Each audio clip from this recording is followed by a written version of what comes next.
I said this is The not to.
All right, here we go. Hello, everyone. Hello, everyone. Everyone, hello. We are back for another Tea is Talking session, and I have the illustrious Sharron Riley Seymour with us tonight. She's going to be giving us some clarity on depression and suicide. We are excited to have her on tonight, and Months will be in, I'm sure, momentarily.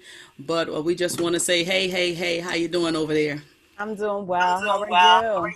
I'm doing great. I'm doing great. We just coming in. A lot of this stuff is is so relevant to what we got going on right now. As I said to you a moment ago, a lot of this is sparked from the conversation with Tamar Braxton and um, what was the other guy? Nick Cannon.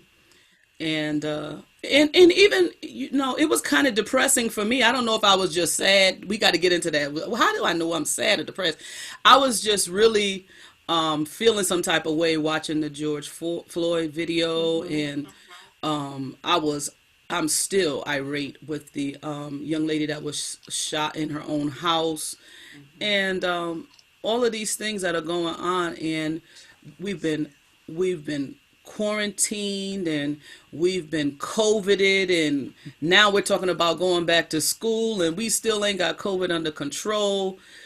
We've got Will and Jada saga, and I'm trying to figure out who's depressed, Will or Jada, or both.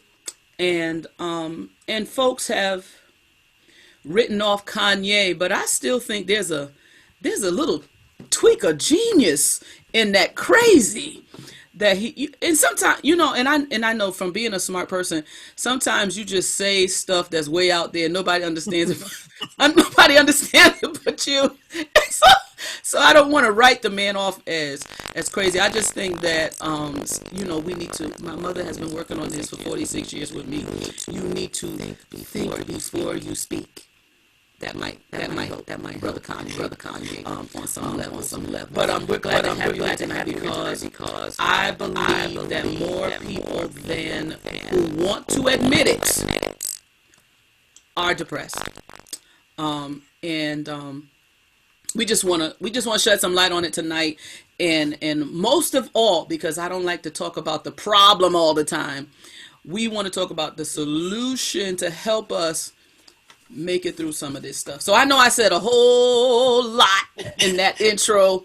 Yeah. So wherever you want to start off stabbing, let's just cut this cow down and make some steaks tonight. Well, you took my mind in a million and one directions, which is actually perfect for the conversation. And the reason I say that is, like most other mental health, I love to stress the fact that mental health really exists on a continuum.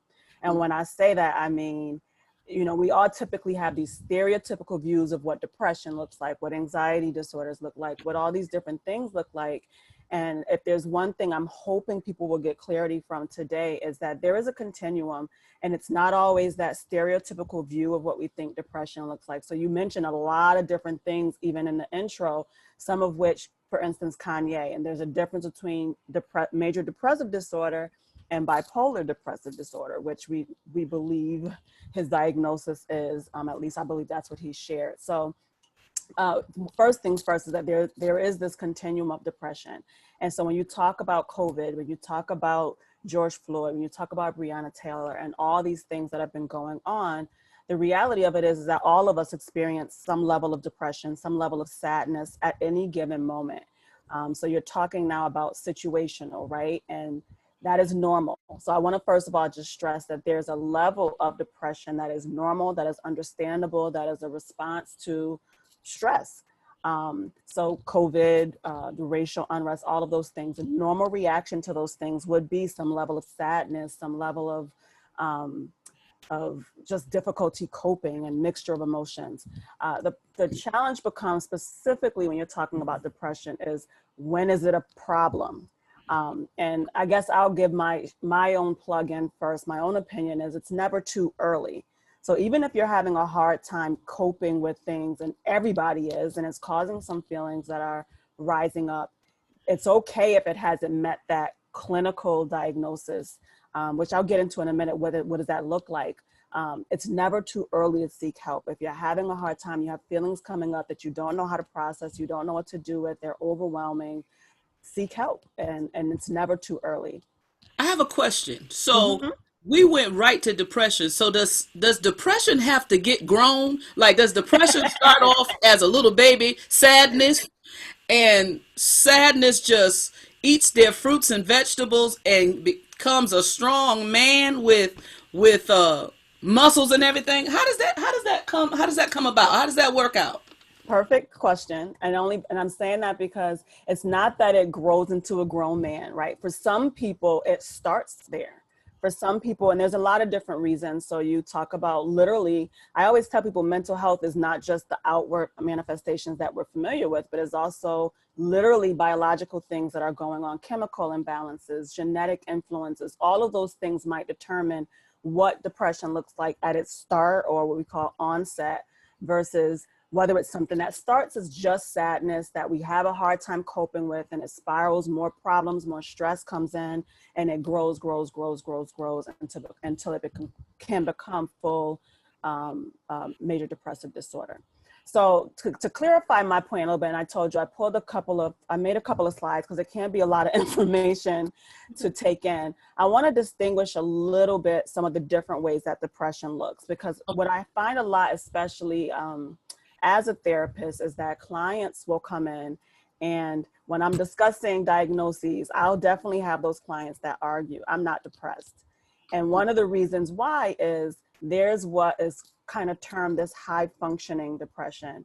And when I say that, and I'll actually pull that up for you, give me one second. When I talk about that, what I'm referring to is those clients or individuals, because they don't have to necessarily be clients yet, but who are, oh, you disabled my sharing. I can't get it. So that's okay. I'll talk through. No, I'll, I can do it. Try that one. Perfect. Okay. All right. Oh, praise the, look at that. Look at this here. You know, I try. This is good to have friends that, come on here, work it out, sis. Yeah, so when I'm talking about high functioning depression, I'm really talking about is that lower grade depression. And this is the depression that's not necessarily strongly impacting functioning. It's kind of lasting for a really long time. So clinically, one of the things that I look for is really a 2-year period. Has it kind of just been around? It's just that friend that kind of just hangs around, kind of low feeling. It's not as debilitating as we typically think of when we think of depression. So some of the things you'll notice is appetite issues, sleeping difficulties, meaning too little or too much, energy levels, low self-esteem, difficulty concentrating, difficulty making decisions, feelings of helplessness. So again, with this, those sound like, yeah, that sounds like depression to me, but I really want to stress is that more high functioning, they're still working, they're still interacting, but they just have this cloud kind of there, this thing that's kind of just on their shoulder that stays kind of with them for an extended period of time. So that's different than what we typically think of when we think of major depressive disorder. And I'll share, so when I'm talking about major depressive disorder, higher up on that continuum, what I'm really talking about there is really over the course of 2 weeks, the presence of 5 or more of the symptoms that I'm sharing now. So feeling down and depressed, hopeless, loss of interest in things.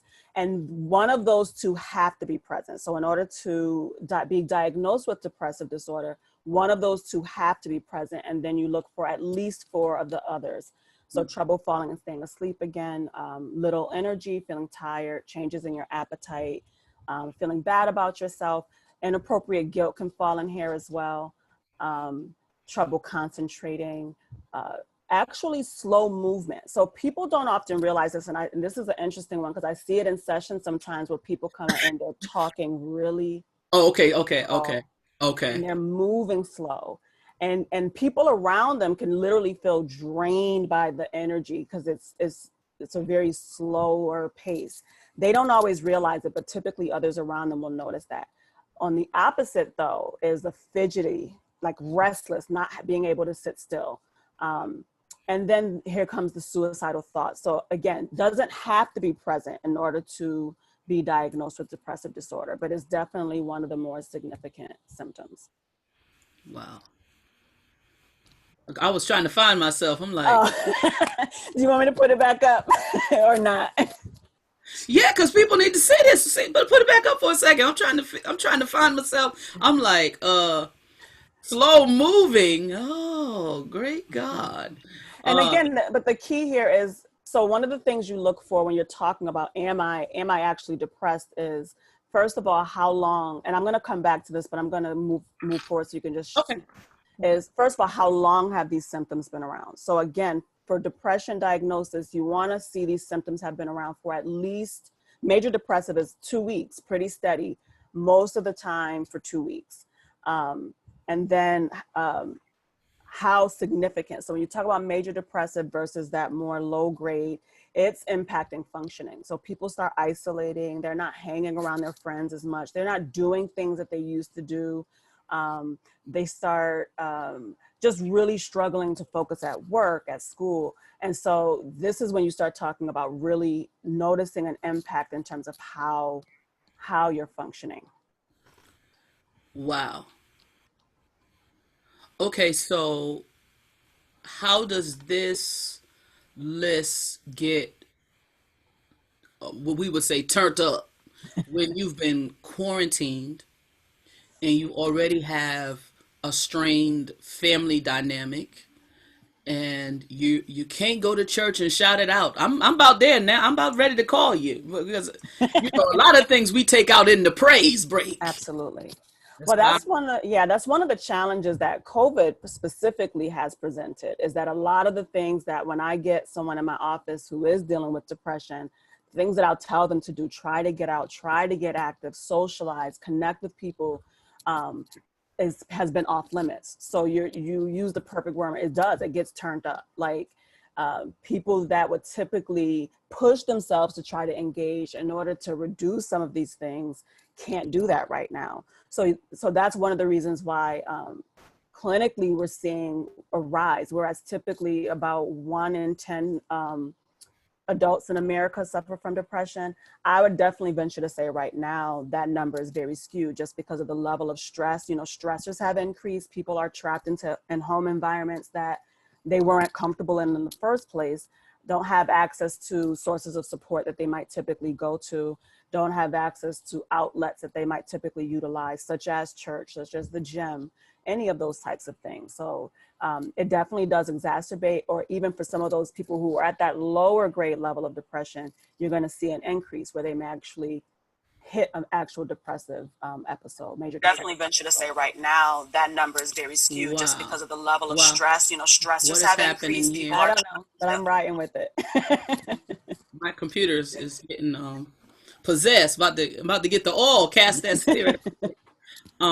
Yeah, it really is something because unfortunately, mental health, taking care of or paying attention to mental health for Mhm. people of color has seemed to be taboo for so long. And now that it is seeming to get a little bit more acceptable, for so long we have just, it's interesting because the whole dynamic of how people view church now is interesting, Mhm. because there used to be a time when you were depressed, you went to the house and something may be said to help you on your way. Mhm. Now we're finding that because holiness ain't so right, we have to find therapists. I'm just being extra. Well, you know, I'm only going to challenge that because as a therapist and also as a saint, I always have to stress to people this is my call. And I really believe that a gifted therapist is God's response to the cry of his children. I really believe that he equips Absolutely. us in our areas of expertise to be able to respond to his children who are suffering.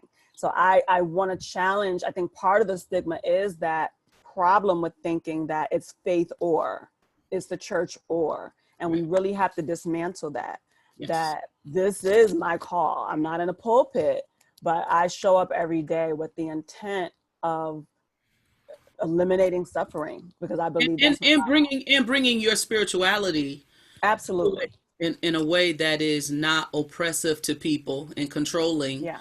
and letting folk, which is what I think this whole reset is about, expanding that whole reach. Yeah, yeah, because it's necessary. It really is, Yes. because we didn't get to the and I said this, I think, in the intro. There are a lot of preachers who are depressed. Yeah. There are a lot of preachers who are on medications for depression. And again, that would be a hard concept for the people in the pew, because they think, because of the marketing of the church, that the pastor has every answer, and the pastor doesn't have every answer.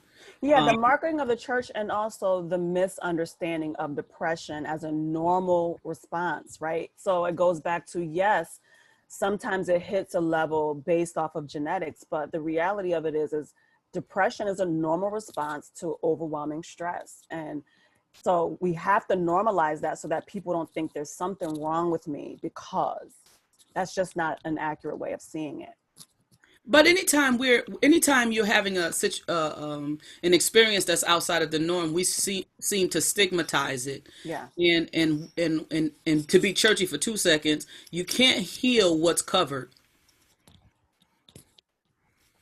You can't. So what happens is, again, you were talking about the isolation. People pull back, they're not talking.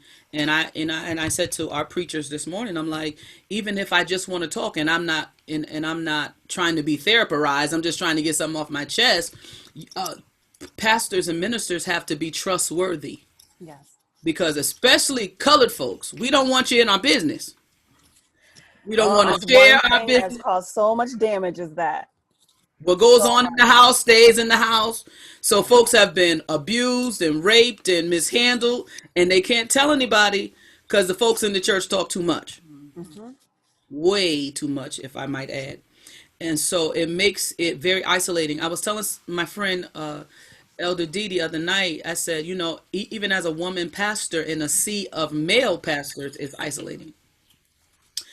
And so it's so you can't tell all your stuff to your members because they'll use it against you. You can't tell it to the male pastors because they'll use it against you. And the women pastors act weird. Praise God. Well, you Amen. bring up an important point because I think there's this misperception of strength, right? Strength means I don't have problems. Yeah. Strength means nothing bothers me. And the reality of it is strength means I can accept that life throws some hard things at all of us. Strength means that I can accept the fact that I have fluctuating emotions and accept that God gave them all to me, including sadness. So I don't have to be ashamed of that, and being able to utilize tools to cope with all of those and to maintain some level of balance when possible, and then to seek support when I'm having a hard time doing it. That's strength. So let me ask you this. Is depression a mental illness? Yes. So um, I'm going to back up a tiny bit back to one of the things that I said earlier, where yes, depression, major depressive disorder is a mental illness, but we also have depressed feelings. So that's what I mean by that continuum, where depressed feelings is very normal, and any single one of us can experience that on any day, right? I can see something on TV and it can give me feelings of sadness, feelings of that depressed feeling. However, that reaches a point where it is absolutely a mental health issue. So in the case where uh, allegedly Tamar is attempting suicide, we've gone past sadness into severe depression. Or Yes. so now a person. Okay, so how do you know when you went over the line? Because there's something that happens. There's an attempt. There's a how do you know? Yeah. So again, I want to just say it's never too early, Okay. right? Because it goes back to, if I'm having an abundance of feelings that I need help organizing, it's not too early then. I Okay. really want to dismantle, especially in the Black community, this thought that I have to be breaking down in order to seek Okay. help. Okay. I want to dismantle this thought that I have to be suicidal for depression to be a problem. The Okay. reality of it is only, I think it's between 2 to 9% of people with depression actually attempt suicide. So it's not going to be, depression can be a very real problem impacting your everyday life before it ever gets there. So I really want to encourage people, don't, again, I think I might have used this analogy the last time with you. You don't wait till the car breaks down and go get an oil change. It's like, go get a tune up, check in, see what's going on with you. That should be happening. It should not wait until breakdown mode. But in terms of, if you just question it for yourself, is this a problem? I start saying, when you start catching it impacting your functioning, whether that's socially, whether that's academically, whether that's at work, any of those types of areas, your health, we have to remember our health is intertwined with our emotions. So you start having unexplained health issues, migraines, literally people get stomach aches. They actually get physical ailments that the doctor's like, I have no clue where this is coming from. And I actually get a lot of referrals from doctors, because doctors are doing a much better job at communicating to their patients when this is not a physical health problem. This is Wow. emotional. Wow. So you So can, my emotions can make me sick. 100%. If Wow. you think of what stress is, and the root of pretty much most mental health is stress, especially when you start talking about depression or anxiety, it's stress, and it's the inability to cope with, process, find a solution for stress that we're dealing with. Stress literally kills.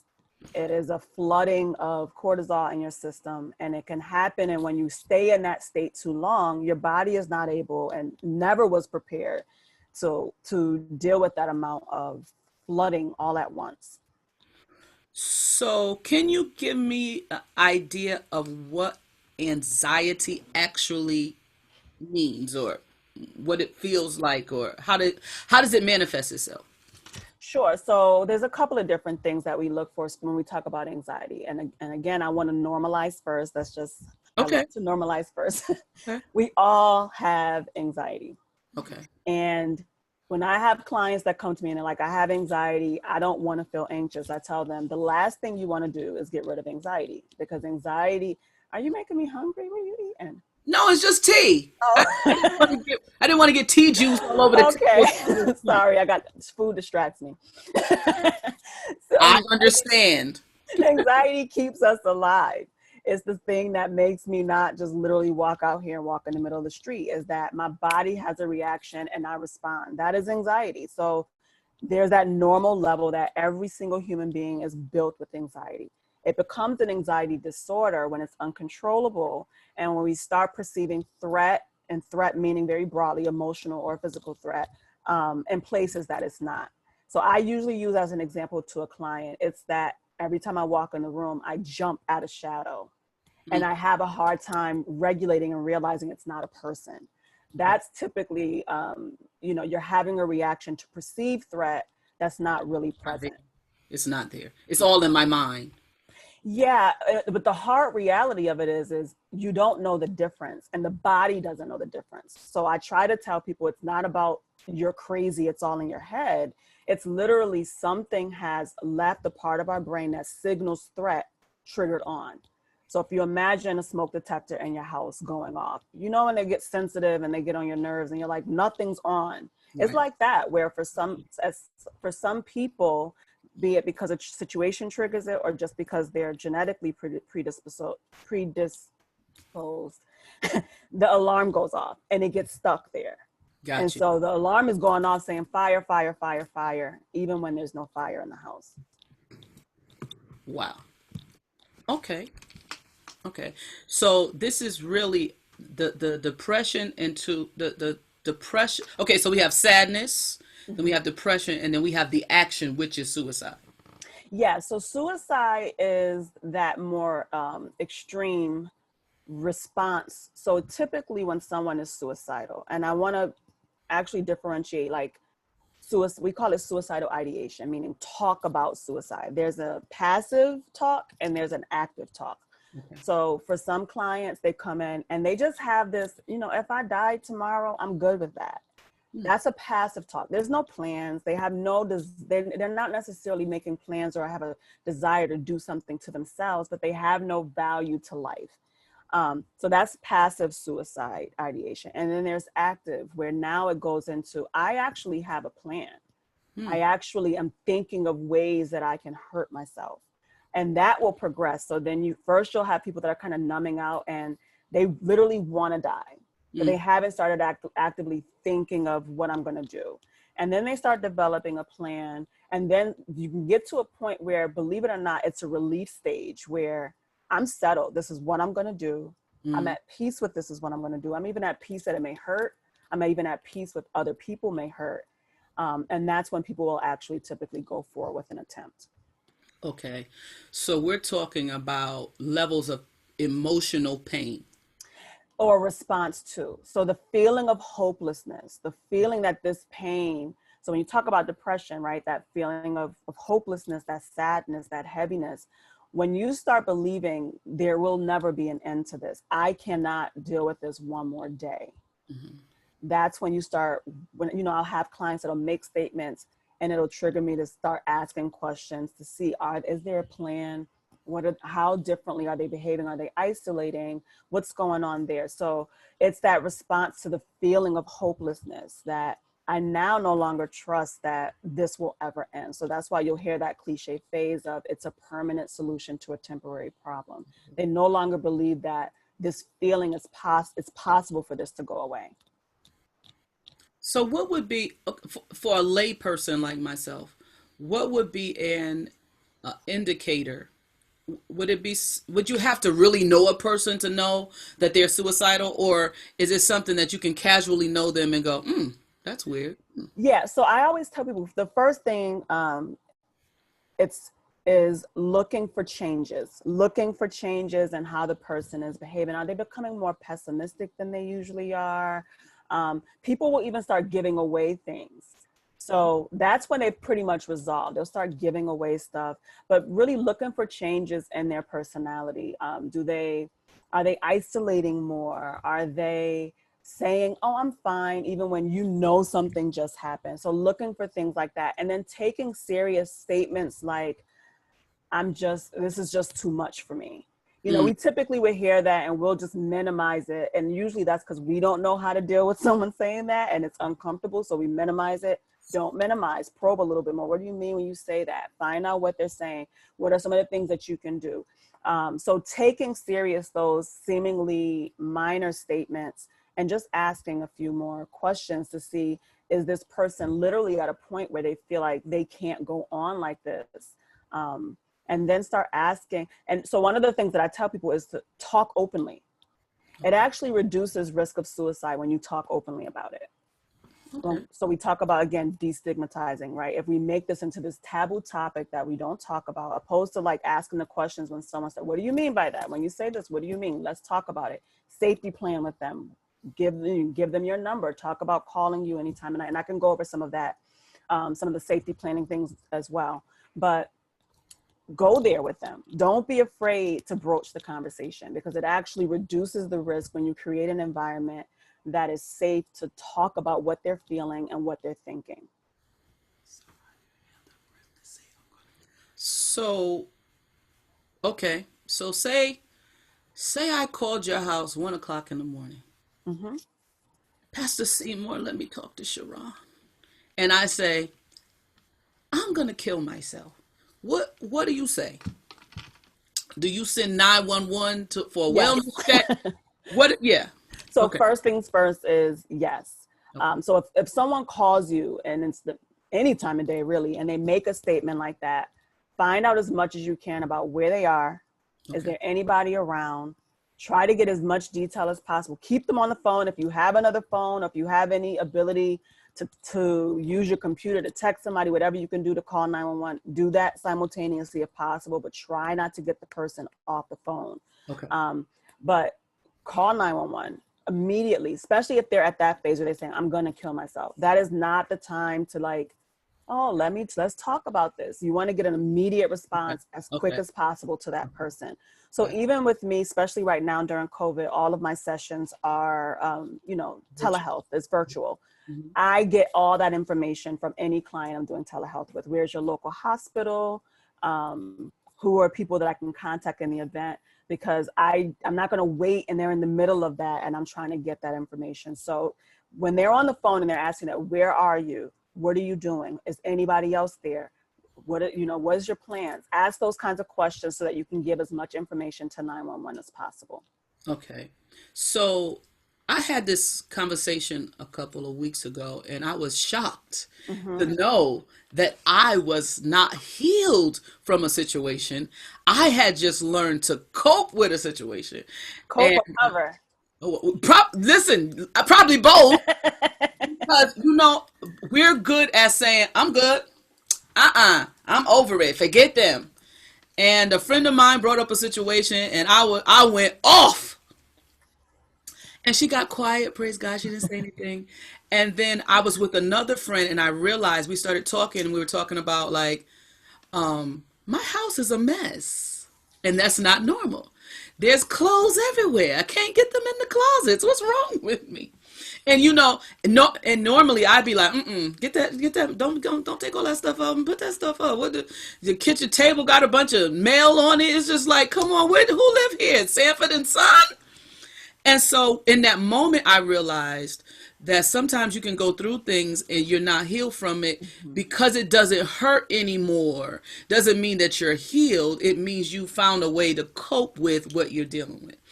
So, and I started to call you. I started to say, let me ask you a question. Call me anytime. And I don't say that to everybody, but you can call me anytime. But I appreciate that. But my question is for people who might be listening now saying, oh my God, that's the same. That's me. How do you know when you're coping with something and you're not healed from it? And how do you get healed?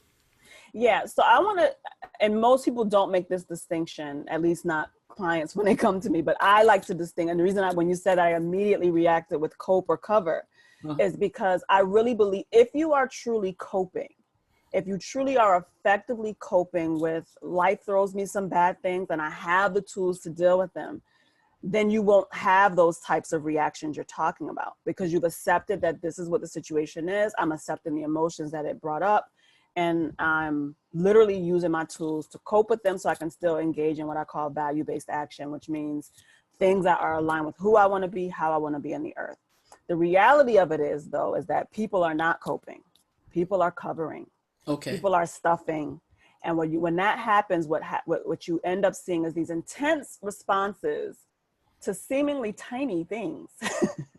And I always say, ding, ding, ding, ding, ding, when I see that, whether it's in the therapy room or when someone's talking to me and they're like, I just said this and this happened. I'm like, what's going on under that? Loaded guns, huh? Loaded guns. Loaded guns. Something that I want to stress when we talk about depression that is often not talked about is it's not just sadness. Depression is not always just sadness. Irritability is a sign of depression. Really? People that are irritable and easily angered. I always say that anger is a secondary emotion. What's underneath that? It's typically more vulnerable feelings that the person has not given themselves the ability or permission to talk about. I'm scared. I'm disappointed. I feel I'm frustrated. I'm hurt.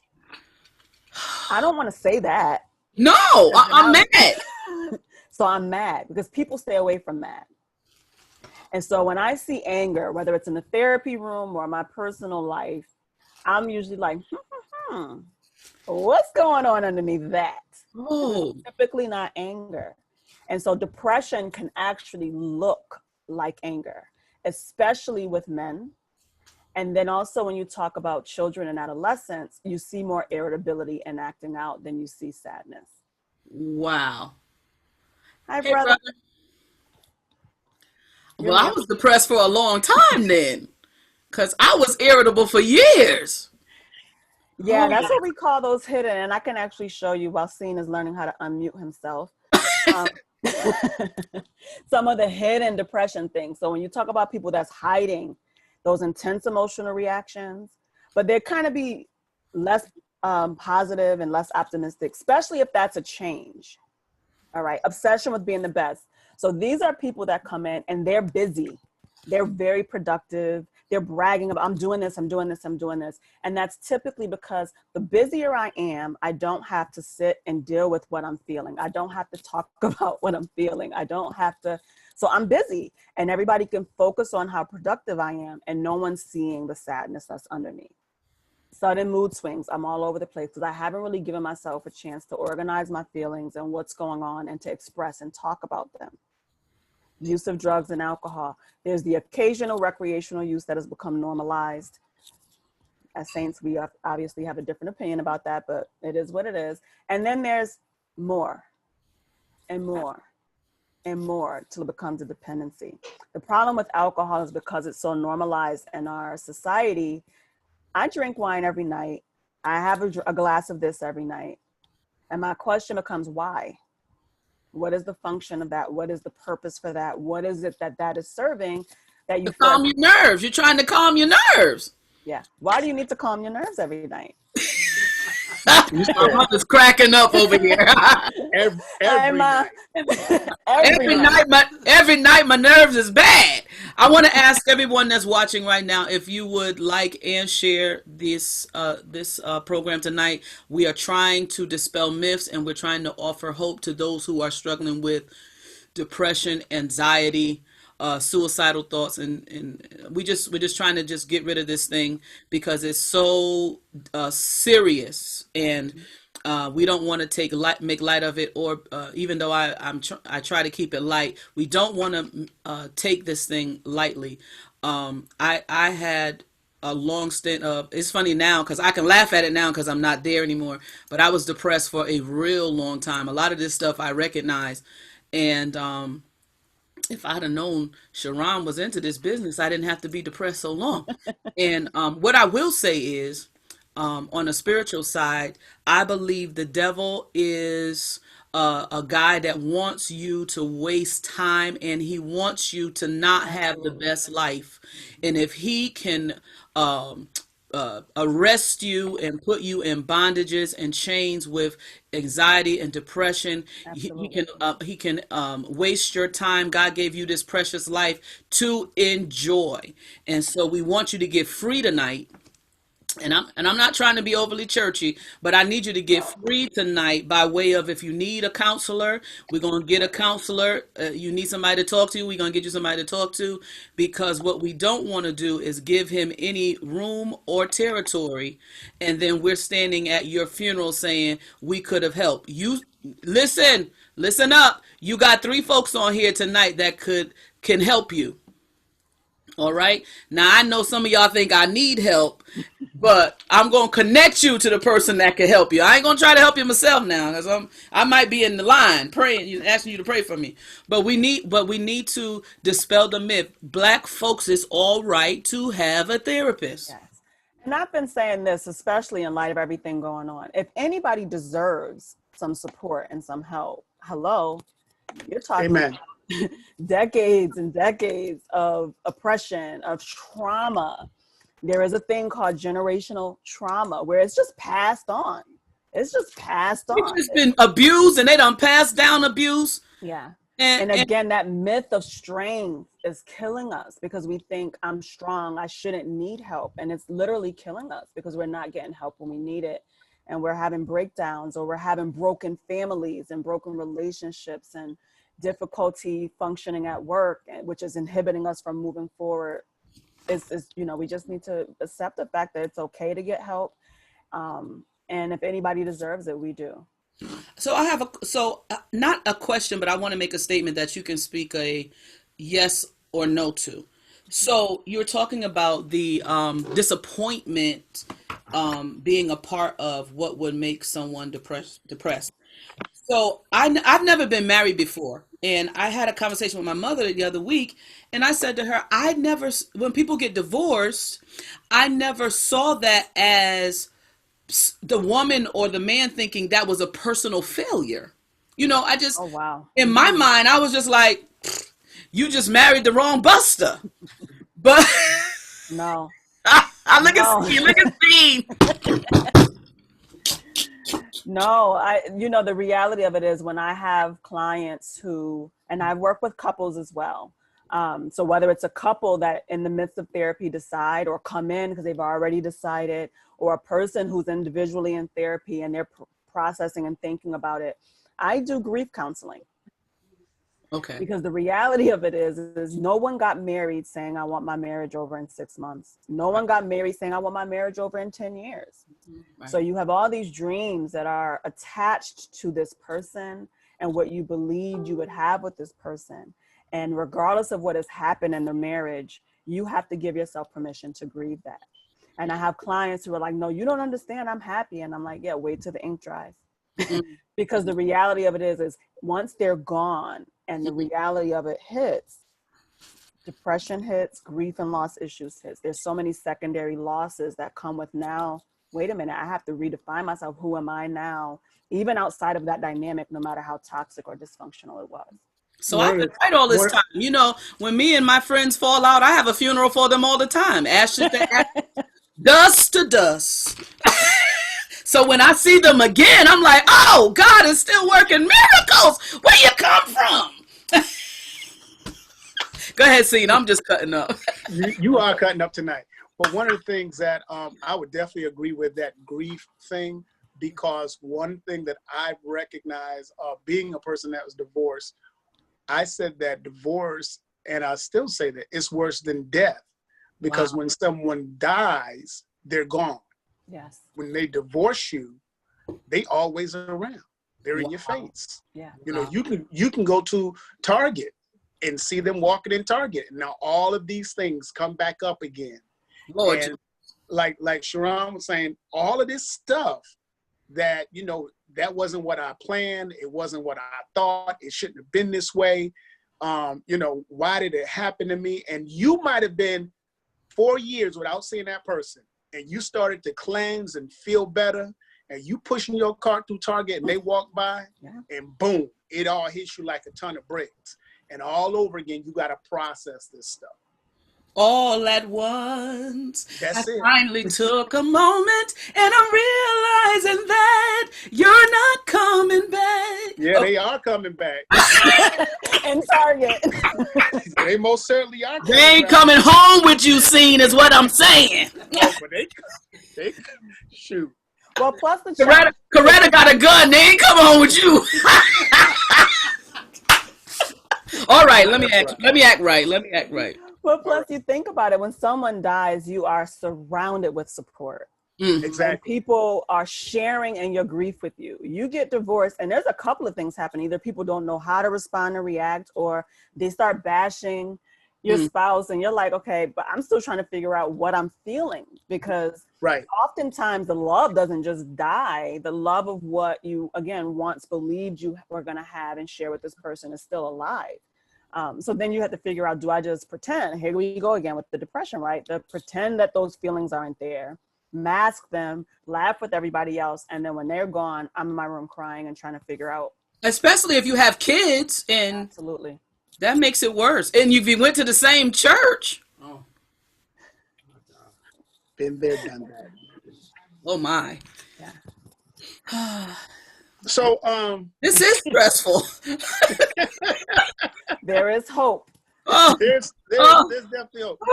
When you when I found out, and I don't know if it's shifting gears or not, but I just want to give you this scripture that the Lord gave me today while I was meditating. It's Isaiah 43, 1 and 2. It says, "Do not be afraid, for I have ransomed you. I have called you by my name. You are mine. When you go through deep waters, I will be with you." And what it told me is that even in a place of depression, the scripture lets us know we're going to have to go through deep things. We're going to have to go through troubling things. We're going to have to go through trying things that may will really try to challenge our character and try to challenge who we are in God, or not our character, but our identity. Yeah. It will try to challenge our lives will try to challenge our identity. And so what we have to understand is, even in that, when we're talking about it from a Christian perspective, and I've in my Bible study for the past 2 weeks, we've been talking about depression from a Christian perspective. And I think I got one more in me, and then we're gonna move on to something else. But you have to understand that you can't, you had to know who you are. God chose you for this. He allowed you to go through it, and primarily so that his glory can be seen in you, which in turn will give somebody else hope that if they went through a divorce and their head is still high, if they lost their home and their head is still high, if their child has gone through some troubles but their head is still high, then that means that I too can do this. So, and I've said this in a lot of preachers, you may have heard them say it, but I really believe it's true, is that we don't go through our trials and our tribulations for ourselves. That's good. We go through them for other people. And so if we keep the right perspective while I'm going through, catch this, my financial situation and not knowing how to manage money, and somebody else knows that, and they still see that I'm still going and I'm still smiling, when I get to a place where I know how to manage things and do things, then I need to teach somebody. Absolutely. This is how I came out of this place. Absolutely.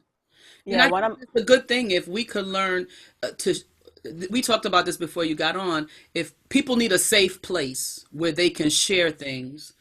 And when people are going through things, sometimes people are skittish about sharing. And it's like, we really do need your testimony so that you can be that bridge that'll say, oh, okay, well, they made it through that. I'll hold on a little while longer. Yeah, I was going to share one of my favorite testimonies is that we overcome by the blood of the Lamb and by the word of our testimonies. One of my favorite scriptures, rather. And I love it because if we would stop being ashamed of our stories, stop being ashamed of our experiences, when we have shame attached to it, then God doesn't get glory from it. Amen. Right? Amen. And just to also say, when you share your testimony, I know it's possible. My deliverance may look different than yours. Yours may not have involved therapy. Mine's may involve therapy. It doesn't mean one is worse than the other. It just means I'm going to embrace the journey God has put before me, so then I can share my testimony and help somebody else that might have to go that route. Right. And this is, I've never been to one, but I would think this is what the AA meetings are about. When you can come together with people who have had the same problem as you, and you can encourage each other and strengthen each other, and come when I went 5 whole days without cussing. And so, and they can celebrate that. All right, scene. Yes. Well, it's amazing how the world can adopt those principles, and it's in our word, and we can't. And people are living in bondage, to Scene's point, he's talking about what the enemy, and I think you were mentioning too, Tarolyn, that the enemy wants us there. He wants us in bondage, questioning our identity, not believing that it's possible to be delivered and rescued from that.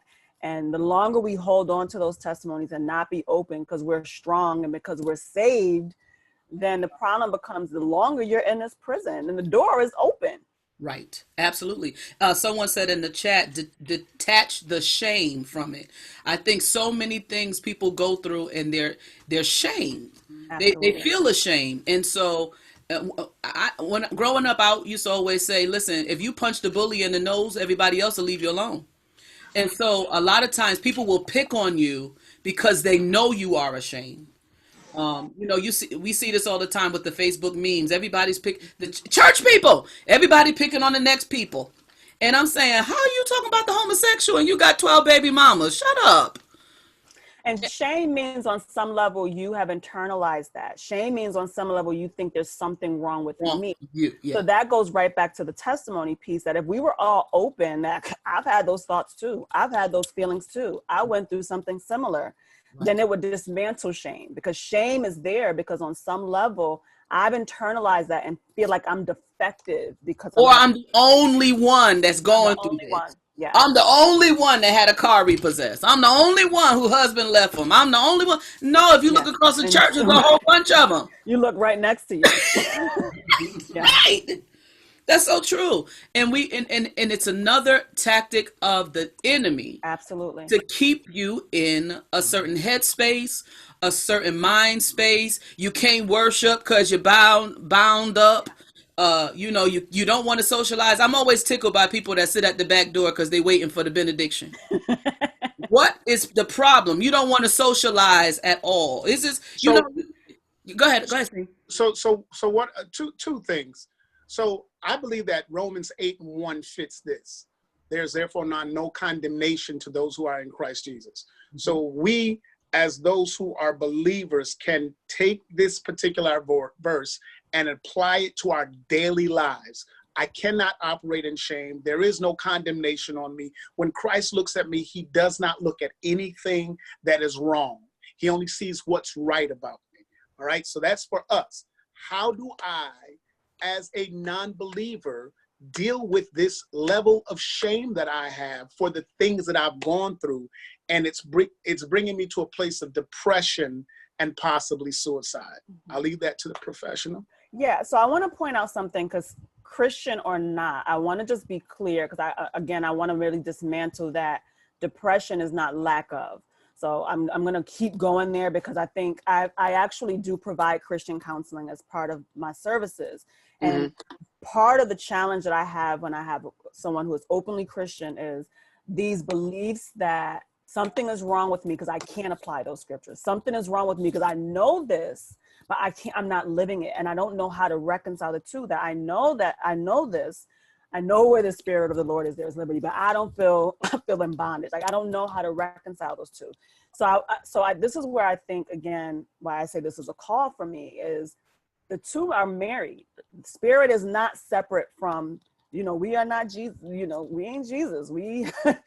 Our flesh, we struggle in our flesh, right? And so the reality of it is when emotions are intense, and any emotion, when it floods your system, it debilitates you, and it takes away the capacity to use the part of our brain, thinking right up here, this beautiful big part, that processes, that breaks things down, that applies the skills and stuff we've been learning. That is literally offline. So one of the first things I do in sessions with clients is educate them that you're not crazy. Right. Your brain is doing what it does. That when my body is flooded with hormone, my brain, certain functions shut down because it's preserving that energy to fight, to run, or freeze. Okay. The options are very limited. And so even Christians that come into therapy, I always try to help them know when they are having a hard time. I know what the word says, and I'm a preacher myself, and I've been in church my whole life. I say, good for you. I mean, we can know a lot of stuff, Right. but when the body is flooded and I'm unable to access certain parts of my brain that would help me apply those things, it's literally offline and it's not possible. So that's where therapy is helpful, is getting this part of your brain back online, getting those stress hormones lowered so that this part can come back online and you can start getting in touch with your values, getting in touch with what you know to be true about God, what you know to be true about your identity as his child, and actually living out those principles. But I want to stress that that is not possible when the system is overrun with stress Well, hormones. I have a question. So when you're okay, say, whatever happens, and I'm sad, or I'm angry because I'm stuffing or covering or whatever. Does it make sense for me to try to take a moment to Center. go, let that feeling go ahead and go through me, Yes, versus trying to shut it off and yes. say I'm okay, and you know Yes, and I'm going to try to pull up on my phone because it's a poem I share with all of my clients. Probably going While to you're pop looking up. for that, Charles Yes, Askew says many preachers preach we're supposed to be perfect. That's one reason people hide their weaknesses. Instead of bringing comfort, most bring condemnation, I think is what he said. Deal with it by knowing God through the word of faith, not by man's approval. That's why it's about a personal relationship. That's very good, Charles. We appreciate that comment. And you're right. There are a lot of preachers out there who tell us we have to be perfect. But the reality is you're a human being. You're going to be flawed. And I think that verse that I talked about just a little while earlier really helps us to know that we got to go through. The Bible tells us we're going to go through the fire. We're going to go through the flood. If a man who was after God's own heart had to go through, and a lot of this stuff that he went through was of his own doing. I wanna play devil's advocate with that statement, Please. because and I see this a lot at times. Thank you for the horns. I have a set of my own though. Um, mine's got diamond studs.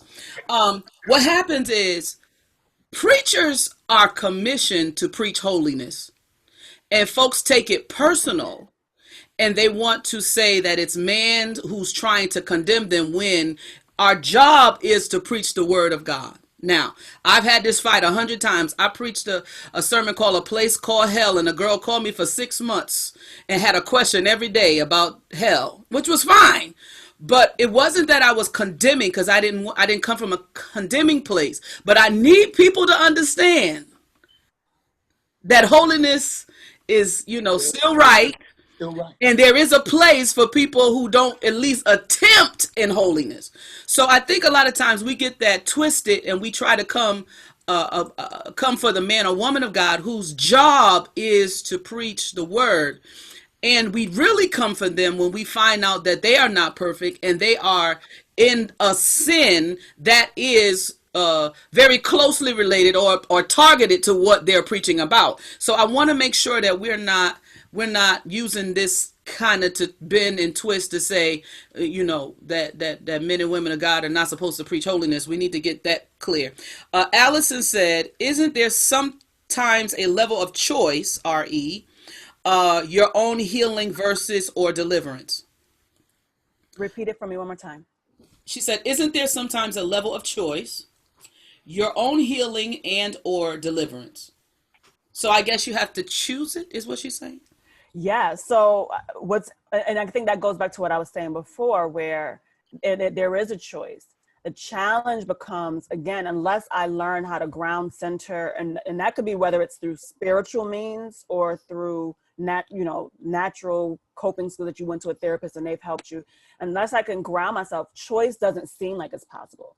So one of the things that I explore with clients all the time is that there is always choice. We are making decisions all day long. I'm choosing to talk right now. I'm choosing to use my hands when I'm talking. We're always making choices. The problem becomes when I am focused on or hooked by my emotions, I don't even recognize the choices that are possible. I don't even recognize that, wait a minute, I have a say-so. I have the ability to make a different choice here, to think a different, to embrace a different perspective. So yes, our deliverance is a matter of choice. The challenge becomes, am I in a place, in a position for a variety of different reasons where I can even recognize that choice is possible. That's so true. That's good. When That's I'm good. mad, I don't know what's underneath there, but when I'm mad, you're right, I cannot think straight, and sometimes my mouth say things that my brain later say, oh my great God. Well, that's why He's a great Go guy. ahead, because I know Scene is going to be the intellectual one tonight. I just want to let y'all know this. He has been doing a Bible study about this depression, and I want to make sure that he offers a biblical perspective. I am T for T is talking, and I don't plan on being spiritual or biblical at all. So I'm the shenanigans part. We have information, we have inspiration, and I'm the shenanigans. Okay? All right. I just want to make sure that was clear. That's good. That's good. Thank you. Thank you. No. Go ahead, Sharron. You were gonna pull up a poem. Oh yeah. See, let me tell you something. Yeah. See, I done distracted her with my crazy stuff. No, So, that's all right. while she's doing that scene, let me ask you something. Uh-huh. In your study and in your teaching of this whole concept about depression, was there something that you found out, or a Bible character that you found out was depressed, and how can we look at their life and see how they walked out what they were dealing with? Well, this past Wednesday, this past Tuesday, I mean, we spoke a little bit or taught a little bit about Job, and I found that to be very, very interesting, how he dealt with the depression, and Job literally cursed the day that he was born once he began to realize all of these things had happened. And when I read the poetry of the book and how he laid it out, it was amazing to me. He was just like, the sun should never shine on me. I should not even be here right now. And so we know that he was in a really, really, really dark place. Right. And I'll be very honest. The reason that, I shouldn't laugh about it, but the reason that I started this is because I was walking around in a place of depression. I literally found myself in a funk. I could not get up in the morning, and I am a morning person. 5:30, boom, I'm up. Wow. 4:30, I'm up. Between 4:30 and 5:30 every morning, I am up, and I'm, wide awake, reading something, downstairs doing something, washing clothes, cooking, whatever it is. I don't stay in my bed. Mm-hmm. So for me to sleep till 7:30, there was something wrong, and so I started saying, okay, what's going on? And tried to figure this whole thing out, and I couldn't. And I started, Tarolyn, Pastor Tarolyn knows that I started a podcast. Yeah. And I was doing good on my podcast. And now I know what it was. Mm-hmm. And all of a sudden, I couldn't write. You know how they say you get writer's block? Mm-hmm. I would sit in front of my computer for 2 hours and just look at it. Wow. Literally nothing would come. I would read scripture. I am 54, excuse me. I have been preaching since I was 18 years old. I know how to read a scripture and write a whole sermon off of one verse. Right. I would read the scripture and couldn't do nothing. And so then I would sit there and I would pray in tongues. Because, I'm saved, and that's what we do when we need an answer. Yes. Get up with an answer. I had no answer after tongues. And so I was like, God, what's going on? And so, he let me look at some things that were going on in my life and realize that there was a pressure that was coming on me. I really don't know where it came from, why it's here. But now I do. I know I needed to do this lesson. Mm-hmm. So by doing this lesson, and I want to say this because this blessed my life. My church is small. So when I say small, I mean we got around 10 members in my church, okay? And I'm okay with that. So, and if you want to laugh at me, you can. I don't care. I know what I've been called to do. Mm-hmm. But I've got over 300 people watching these things on depression. Over 300 people have watched, if not the whole thing, a portion of it. So obviously, again, he took me to a deep place so that I could come out of the deep place and I could share with somebody about being in the deep place and how God will still keep you in the midst of all of that. You know, and so, you know, you asked about a person in the Bible. I don't want to really talk about Job. I can talk about me. Amen. How I was in a really nasty place. Right. I didn't want to talk to nobody. I didn't want to talk to my kids. I didn't want to talk to my wife. I didn't want to talk to my mother-in-law. I didn't want to talk to nobody. I didn't want to talk to people on the phone. You know, nothing was good. Golf was not even good. And I love golf. You know, I said that because I love golf. Nothing was good. I mean, you know, I could sit and play a game on the iPad for 3 hours and it wouldn't soothe. I could watch videos for 2-3 hours and it wouldn't soothe. Nothing. And so I was in this dark place and I literally sat for hours and I would just say, God, help me. God, help me. And I think to me, that's the biggest prayer, or the prayer that has helped me the most, is that when I don't know what to do, I don't need to be trying to speak in tongues and fall out on the floor. And you know what? My pen, my book, and God help me. And I'll sit there and I'll wait for him. And I'll wait for him. And you know what? I'm just going to say this. I may or may not need to share this, but this may be for somebody else. And today I was sitting here because I'm still not 100% out of this place. Gotcha. And this is what the Lord said to me today. He said, everything you put your hands to will prosper. I've been with you through the ups and the downs. I have allowed all of this to come to you for my glory. Remain on the path. Now is not the time to rest, to stop, or to sit down. You must keep going in order to get to the place of rest. Every dream that I have placed in you will come to pass. Every dream. The ones you remember and replay in your head daily, and the ones you don't remember, I will bring them to pass for my glory. So, you know what? I'm like 95% out of this thing now.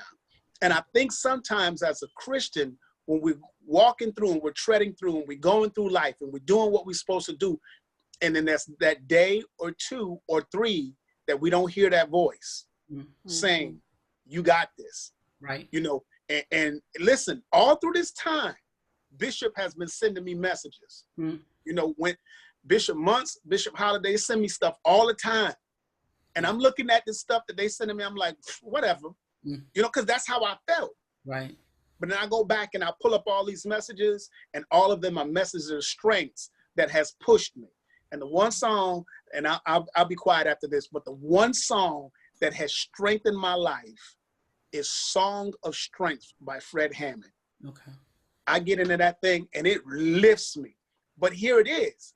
I can't play that song 24 hours a day. Right. I got to get to a place where the Song of Strength becomes my life, and I understand that. All right. So that's me. I'm the one who the study is about. I'll be honest with you. Got you. Before you show your slide, I would like to just throw this out there. Sheila James said she had a friend whose mother took her life in 2012, and she doesn't know what to say to her. She doesn't know how to soothe her or be there. She said, what advice would you give to someone who whose loved one has taken their life? So the first thing I always tell people, especially when they're trying to support someone else who's been in that position, is take the pressure off of yourself that there's a perfect way to respond. The reality of it is it hurts. It's horrible. And there's nothing you can say that'll make that moment feel good.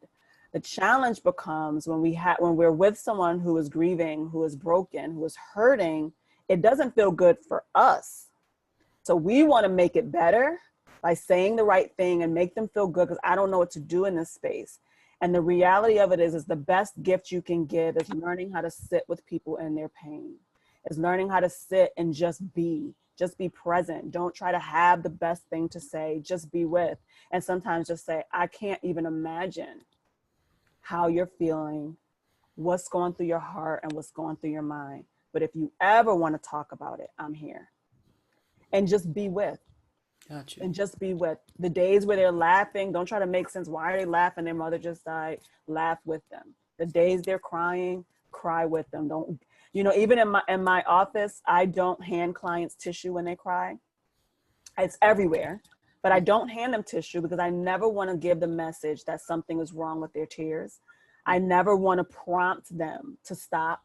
Okay. So it's everywhere. And when they see fit, they grab and they'll start looking and I say, it's everywhere. But I never hand tissue because we don't want to give the message that something is wrong with you having a very normal and human response. And if you got to cry for the whole hour you're in here, that's what this space is for. So create a safe space for your friends, your loved ones to just feel whatever they feel, no matter how uncomfortable it is for you to be in that space. Don't try to make it better. Don't think there's something you can say to make them feel better. Just let them know, I can only imagine. The reality of it is I don't know what that pain feels like. If you've never had that experience, and even if you have, their experience is unique to them. So be careful about comparisons, right? I know what that feels like because no, let that person have their unique experience and sit with them in it. That's not the answer people typically like because they want something to say to make it better. But I'm big on acceptance. And that kind of went to the poem that I wanted to share where it becomes, can we just accept all emotion? That again, God gave us every single emotion. We don't have to get rid of these unpleasant ones. We have to learn how to create space for them. We have to learn how to create space for them. I'm smiling because Diane Peel says, do we need to stop giving tissue in church when people cry? And that was my next question. But I thought you were going to show the poem, so I didn't want to interrupt. No, that's okay. Yeah. No, so I'll be honest with you. And I don't know if my girls are watching. My friend, my beautiful help, Courtney, who sits with me. And oh, yeah, she's here. She's been here the whole time. We are nurses and we attend and I am very firm. We do not. I hate when someone is in the spirit and people rush over and leave them alone. Leave them alone. Or they're rubbing their back. Don't touch. Like, off me. Church masseuse. Yeah. There's nothing wrong. Let them be what God He's doing. He's purging. Why are you getting in the way? Why? Why are you getting in the way? When they get up and someone's standing there with tissue, that's a very different story. But when they're in the middle of it, who cares if there's snot? Snot has never killed anybody. No. Sorry. I've had. It depends. It might be that COVID snot. And I'm a germaphobe. Listen, I am a germaphobe, but don't bother me when I'm in the spirit.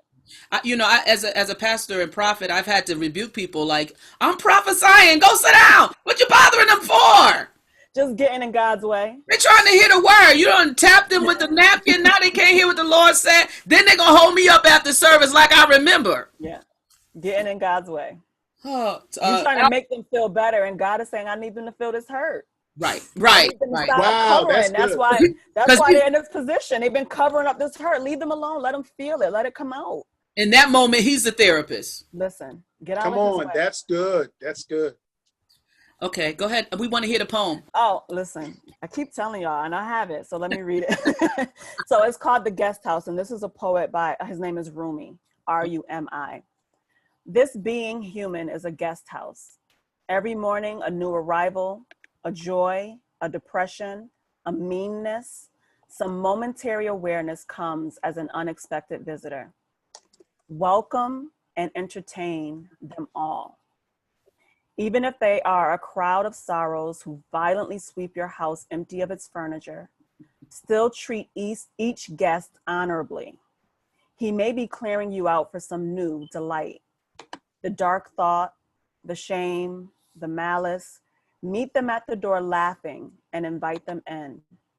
Be grateful for whatever comes because each has been sent as a guide from beyond. We know what beyond is for us, right? It's just not running and not labeling feelings as good or bad. They all have a space, and until you can create space to notice them and to let them come and to let them go and just welcome them, They might be there to teach you a lesson. The things that hurt me and make me sad and make me anxious, they're telling me something. Why does this bother me? I approach it with curiosity.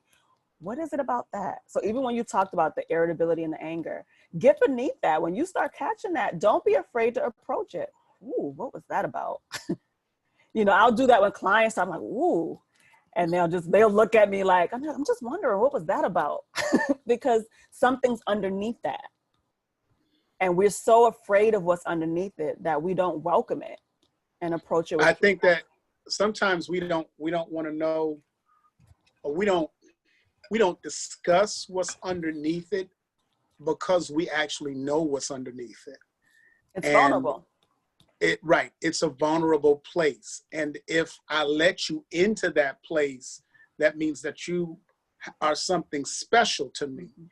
And being a man who has been divorced, it's really hard when you go into a new marriage to open up, because I let somebody else into my deepest, darkest failures, my great successes, my secrets, and then they took all of that stuff and they walked away with it.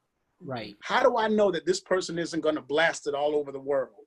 And so you get to a place where, my anger plays out when somebody got too close to a door they weren't supposed to get to. Oh, Exactly. come on here, Elder. Yes, Lord. You're doing It's a push. It's a push. Right. And they literally have their hand on the door and they're about to open it. And you're like, no, get your hand off that door. Right. You have no business here. Right. You have no, go ahead. Sing it, Tarolyn. How did you get here? Nobody's supposed to be here. Oh, come on. I know that's right. That's my jam. Woo! You could tell I'm old. That's my jam. Holy. Tasha said too many people think vulnerable is a bad word. Yeah. It goes back again, especially in the Black community, this myth about strength. And we're terrified of being vulnerable. And again, if you talk about historical trauma, right, the passing down of experiences and years and years and years and decades of oppression, vulnerable has been scary. The reality of it is it didn't come out of nowhere. Vulnerable meant I'm more susceptible to. But the reality of it is, one of the things that I just ask clients, I just gently nudge and say, well, what's the alternative? Not feeling, not living, not connecting. How's that working? Not very well. So could it be that sometimes people just tap out and live their life understanding this my box, I'm gonna live in my box? That's half the church. That's half the church. But I'm going to just challenge that when if someone were to say that to me in therapy, I would say that's not living. It's not, but that is half the church. But it's my safe place. But perceived safety. So help and me with again, that. especially as a believer. So there's two angles. One, as a believer, who are you trusting in for safety? If I have to box myself off and not connect and not love and not be open and not be vulnerable and not share my testimony because somebody's going to hurt me, then I'm trusting in my strength and not in God.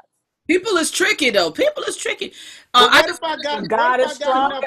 I want to let Sharron know that her husband is in the chat. That's my boo. Talking about how wonderful she is. I want her to know. That's my boo.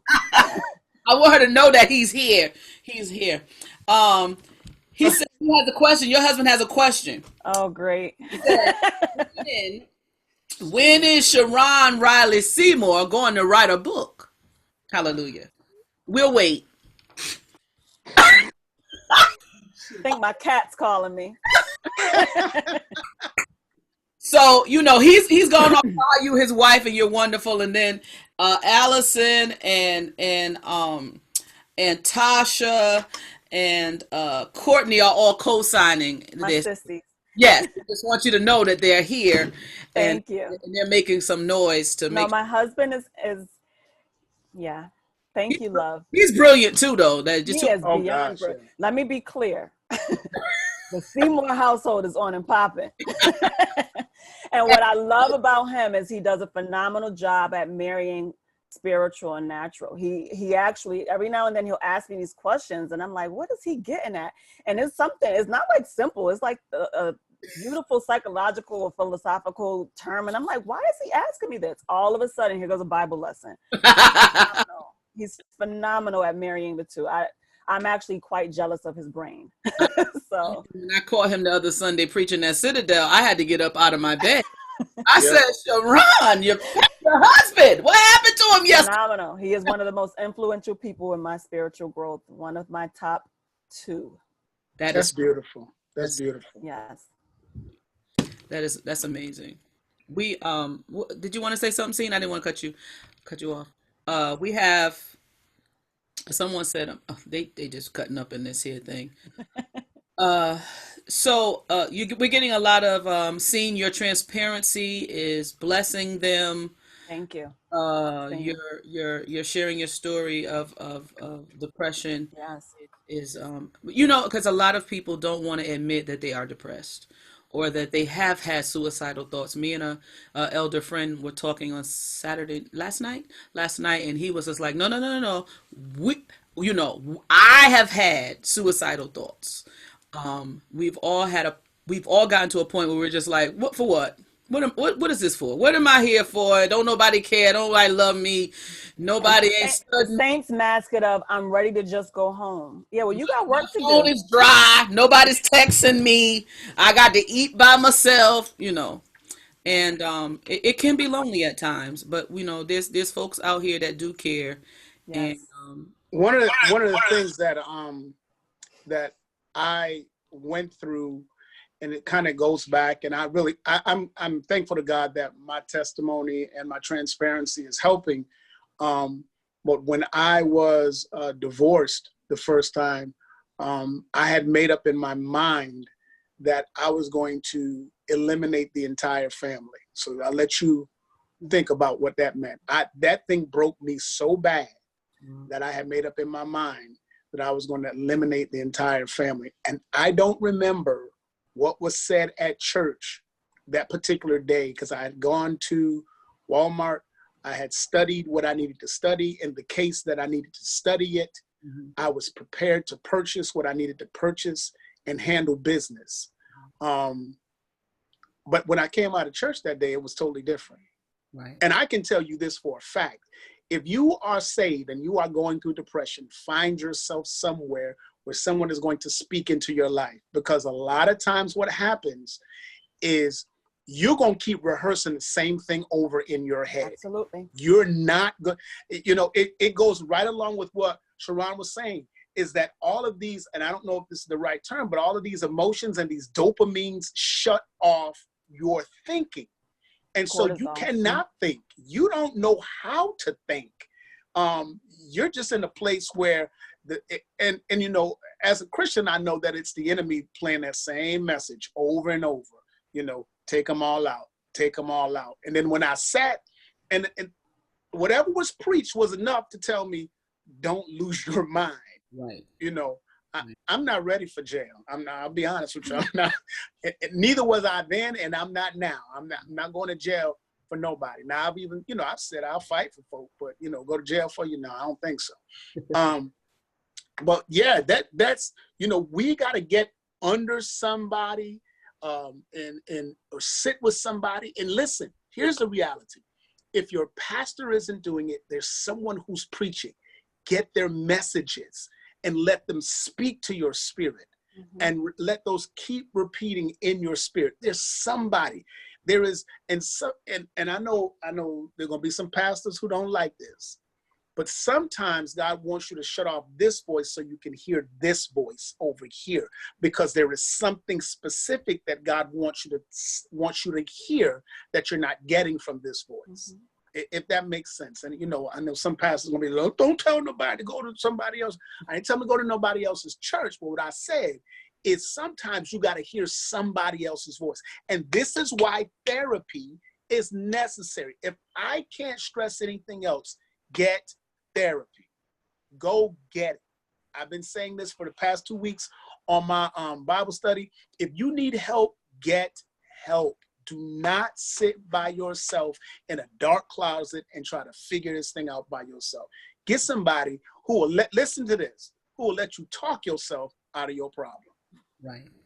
I would like to piggyback on that and say pastors and preachers have to also not be afraid to expand their topics. Amen. Not Amen. from 1944 version of what church and people are. We're in a time where sexuality is big. We're in a time where social justice is big. It's okay to Yes. to expand your horizon and not just preach Shadrach and Meshach from a tunnel vision approach. Read a book, read the newspaper, and open yourself up to talk to people where they are. That's Yes. one. And two, how important is communicating with the people that love you about what you're feeling, whether it's good, bad, or indifferent? I think it's extremely important. But there again, I think that when you sometimes go to communicate with people who love you, sometimes it's hard for them to accept and receive that you might be going through certain Yes. things. That's not you. What are you talking about? Oh, or I think we talked about this a little bit on last week. Oh, you soft. Men have a hard time saying, I'm going through this. I'm dealing with this. You know why? Because then you become soft. You a punk. And it's not that I'm a punk. I'm a human, and I got issues. But a woman can say all day long, I'm depressed. Oh, baby, it's gonna be all right. Mm-hmm. But if a man stands up and says, I am depressed, then we got a problem. Right. Because now it's messing with your whole manhood because you had an emotion. And that's crazy. And that's crazy. Yes. Because in some cases, I think men are more sensitive than women, but they can't express it. Well, I think especially again to bring the social justice piece into it, you talk about being a Black man in a country that has from day one invalidated you, that has from day one emasculated you, minimized you, created a sense and a mindset of inferiority. Why would that not lead to depression? Why would it not? So that's why I always want to normalize. It's like, well, why would it not? And why is it not okay to say this hurts? Why is it not okay to say I've internalized some of these things and I don't know what to do with this? Yep. Depression and anger. I'm angry. Or that depression can lead into a place of being angry. I'm angry. And that's why, I don't excuse you pulling out a gun and shooting your brother in the head in a drive-by. But why are you so angry anyways that you feel like you need to own a gun and you're 16 years old? Right. What's underneath it? Right. You got to go deeper. I'm a school teacher, and I've told people, and it's so true, that we have my class is 3 hours. But I split it up into like 2 80-minute blocks. Mm-hmm. But it takes me 30 minutes to 40 minutes of an 80-minute block to get our minds going from what was going on at the other school. You got on the bus and came over, and now I got to get you off a telephone because you're looking at the fight. Girl, did you see they fighting? And now everybody pulling out. They all on Instagram. You got all of these other layers. And then you got the one kid who's mad over there in the corner. He's pouting. What's going on? Let's get into this book. And it may be something as simple. I didn't eat breakfast today. Right. And so all of that plays on the psyche of a young man or of a young woman that can create all of these different emotions and feelings that fall on them, that keep them down. One of the things that I'm going back to school to study psychology, and I think I'm going to do my master's in, I believe it's called ACEs, Adverse Childhood Experiences, because this has touched me greatly being a school teacher and watching kids walk through a door, understanding that I was a kid who was in poverty. We talk about it, we laugh about it now. We didn't know we was poor because we had love in our house. But now I'm seeing kids coming through the door who are poor and have no love. Mm-hmm. They don't even know what it is to receive a hug and say, you got this today, or somebody to say as they're walking out the door, I love you. And that's not to say that everybody who I deal with, but there are a lot of, who have to deal with those issues. And so we as the adults have to be there to cover those children, to protect those children, to lift those children as they're going through these things that they're going through. I'm talking way too much. No, that's okay. But you actually bring up it in the chat. So just go on. Yeah, I'm actually glad you brought ACEs into it, though, because the reality of it is those adverse childhood experiences, there's an actual assessment tool that we use to look at them. There's questions. You just basically say yes or no, I had these experiences. And the higher people's number is in terms of the amount of experiences they had during their childhood, now you're talking about increased susceptibility to depression, to anxiety disorders, to health issues. So we talked earlier about that connection between health and mental health. All of those things are actually drastically higher when you have a high ACE score, including the high risk of suicide. Wow.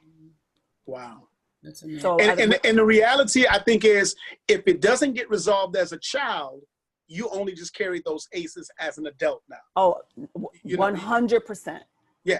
100%. And so that's why we're seeing so many adults dealing with these things. And I'm sure there's some stuff that I carried over from when I was on Barber Street, a little boy running around, having a good time, smiling, going to an all-white school and being called a nigger, being told that I wasn't good enough to hang with this kid or that kid because of the color of my skin. And then trying to formulate all of that and becoming into a black man and taking care of a family and being told, no, you can't get this loan because your credit's not good enough because, I was never taught about credit, but at the same time, didn't have no money to be taught about credit. All of those different things play into who I have become as a man. And ripping off these layers of hurt and pain that I've had to deal with. Again, I'm talking too much. No, I was actually thinking about the conversation that you mentioned earlier about the enemy's use of these things to attack our identity. And that's, when you talk about adverse childhood experiences, they have a purpose. Right? The enemy is using them to get you to question who you are and what your purpose is and what you can do on the earth. The reality of it is, though, as Christians, we know that God can use those things. I have many of those experiences myself. Part of the reason I love what I do is because I remember looking back saying, how in the world am I sane? With my background, I should not be sane. Right. And it made me want to give back. It made me want to be open. It made me want to research and understand it more. But that's because God used those things to work together for my good.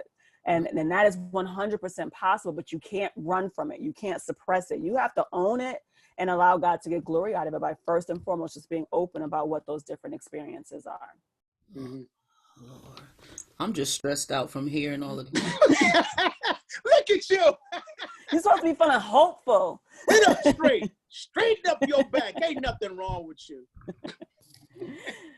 No, it's just I'm joking, but it's like, when you really begin to dissect and look at it from a more panoramic view, the whole thing, you get to see like what we have really been covering, you said, or coping with, or stuffing, or all of these things.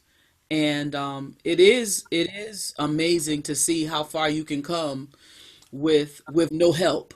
But Sarah, we had this show tonight because we want you to get further along and not spend 10 years in depression when you could spend one day or a week or a month in depression and learn what's happening and be able to be free to move on. We don't want to be bogged down and mired down for so long. We can really have help. Absolutely. And help is available. And one of the things that I appreciated about seeing Sharron, his testimony is that even when depression is still present, right? He was like, I'm not 100%. Even when it's still present, the challenge becomes, how do I, especially as a Christian, because I do tell my Christian clients this, look, you have it a little bit easier because you're not in this alone, but how do I tap into what I know and believe to be true about who God is and who he has created me to be, and engage in behaviors, choices, actions that are aligned to that, even when my feelings are telling me something different. And that's the key. When Seymour talked about like getting back into the word, watching certain scriptures, listening to certain music, when you're depressed, everything in you is saying do the opposite. Right. It's saying, no, stay in this bed. Don't get up. Why am I going to listen to that? It's not going to make a difference. And one of the things that's hard, but I encourage clients is do it anyway. Do it when the feeling is still there. Even if it sticks around a little bit longer, do it anyway, because the more you push yourself to engage in those things, it does end up eventually assisting in the lowering of some of those feelings. I was going to say that, if we're talking holistically, yes, we should read the word. Yes, we should play the worship music. Yes, we should speak in tongue, but we should also call Sharron.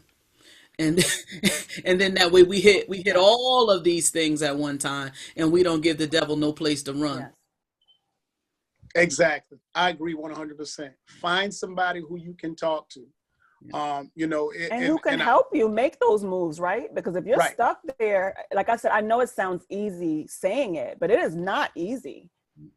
Everything in you is like, don't get out of this bed, and you're or I've tried to communicate with people before and they betrayed me, so Absolutely. Now I'm angry because I tried to be vulnerable and you don't know how to handle me, my vulnerability. And here's the other thing is it can't always be your best friend, because a lot of times our best friends, or those who we call our best friends, are yes people in our lives. Not all of them, but there are some who will be yes people, and they don't really know how to pull you out of stuff, because, and I believe this to be true, birds of a feather flock together. And so, you might be going through something, the same thing your best friend going through, and that one just ain't told you. So now, it's about finding somebody who can hear your voice, and guess what? I really believe, and so you can hear your own voice. And I say, Allison was talking about finding a circle that you can be real with and transparent with. Absolutely. And you have to be mindful that when people trust you enough to tell you their stuff, they're not expecting you to make that a news cycle in a Facebook post. They're trusting you. And I say to our preachers here all the time, you have to be trustworthy. And I find myself a lot of times, even it's bad enough when you're older trying to make friends. It's a little bit different because you don't know what's proper, what's not proper, all of this there here.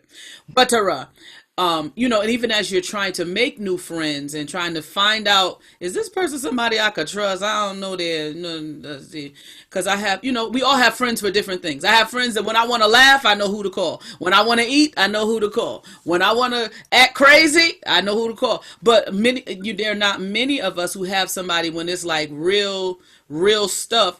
Yeah, I could talk to my mama, but I can't tell my mama everything. Well, it goes back to what I said earlier to the woman who had asked specifically about her friend whose mom had committed suicide, is when it's someone you love, a lot of the times we just want to make them feel better. Right. You just want to make it better. It's hard to watch them in that pain. And the greatest gift is to learn how to sit with people in their suffering, to be okay enough to be present even when they're talking about the difficult things. Right. That's so true. I'm trying to look at the chat at the same time. That's okay. But that being able to find people you can trust is a big thing. Yeah, I'm actually looking at another screen. There's a couple of things I wanted to say about when someone does come to you, because I think that's the key too, is just like, well, then if I don't have the perfect thing to say, then what do I say and what do I do? And I think one is encouraging them to seek help. Gently encourage. You need a therapist in a judgmental way, but just gently encourage them to. Oh, listen, I had a girl business cards. I was passing them out left and right. Here you go. Mm-hmm. Because and I know she doesn't mind me because I won't use her name. There was a girl at our church who, she was like, well, why can't I talk to you? I said, because you're not going to tell me the truth. Wow. You're not going to tell me the truth, because at sun-dry times, you trying to go out and have shrimps and things. You ain't going to tell me that. You're not going to tell me the truth.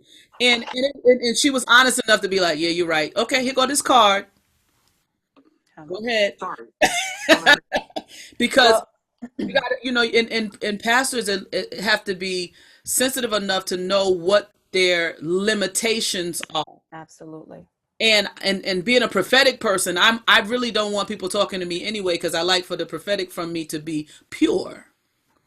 Now, something we talked about you know, you know, that's not prophecy. That's something else. I don't know what that is. But anyway. But no, but you bring up an important point that another thing I encourage people to do is if you're encouraging them to seek help, offer to look up therapists, offer to give them I can look some up for you. I can give you a list. Because it's those first few steps that when you're depressed, those things feel insurmountable. It just feels like the first few steps just feel impossible. But if you present them with the list and you're like, I can sit here and we can call together or whatever, you will be amazed at how much that can help somebody get over the hump. I get calls all the time. Are you still with me? I don't know what's going on with me. Oh, okay. I get calls all the time from somebody that's saying, I'm just trying to get a list together for my friend. I'm trying to get a list together for my sister. I'm trying to get a list together for where that you would not believe how much that can get somebody over that hump of feeling hopeless, feeling helpless, like there's nobody out there. This is just going to be what it is. Yeah, I mean, and if people who don't struggle with depression or suicidal thoughts will just think of something small like my room is a wreck, and then I go in there and I say I'm gonna hang these clothes up, and I hang up 2 shirts and I go, oh, let me sit down because this is too much. Let me call mama, let me check my Facebook post. It's that same overwhelming feeling like this is just too much. Yeah. And I tell my mother all the time, just come to the house because you're going to harass me to get it cleaned up. You're going to look at me side eye and I'm going to feel the need to clean it. So sometimes it's just having motivation. Yeah, that'll say, now you know this ain't right. This come on here. Yeah. You know, to give you that little nudge to actually say, you know what? I have not been myself. I have been upset. I have been sad. Yeah. I did not get over it.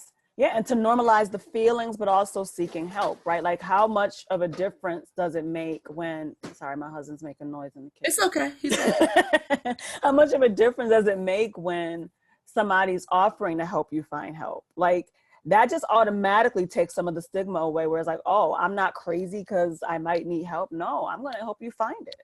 Right. Right. And that's ministry in itself. Everybody wants to preach, but that's ministry in itself. Absolutely.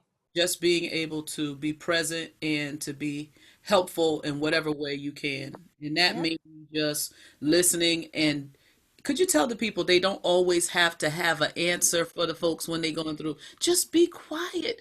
Like I said, that's about them taking care of themselves. People don't realize that, but that's more because I feel uncomfortable with your sadness. I feel uncomfortable with your tears. I don't know what to do. This is just overwhelming for me. So I have to say something. I have to fix this. I have to make it right instead of just accepting, well, why wouldn't you be sad right now? Right. Why wouldn't, yeah. Like you're saying, especially in a divorce or a death of a loved one, or even sometimes, you know, when you fall out with your friends, that's big stuff. And, you know, like my mother, who has 13 siblings, her favorite line is, I don't need no friends. No, because you got 13 siblings. They're built in. I was the only child for 17 years. I need friends. Yes, please have a social support system. Please.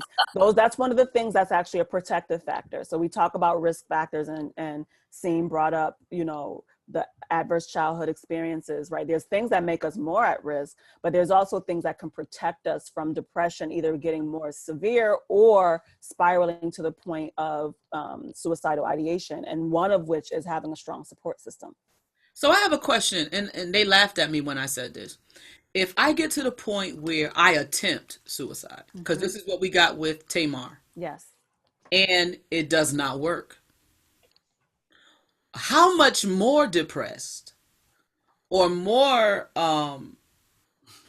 support, or I don't know. It just seems like it would make it worse. Okay, I'm not a professional at this, but I think that this is just a personal opinion. And Sharron, you can help me if I'm way off on this, but I think that people who try are really crying out for help.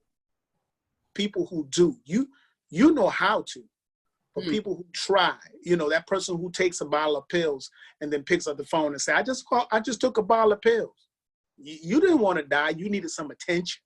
You were looking for somebody to find you where you were, to help you to get out of it. So I think that at that point, it might be more of, I'm glad you got me. Now you need to help me, as opposed to I'm more depressed. That's just, I may be wrong here. Help me out.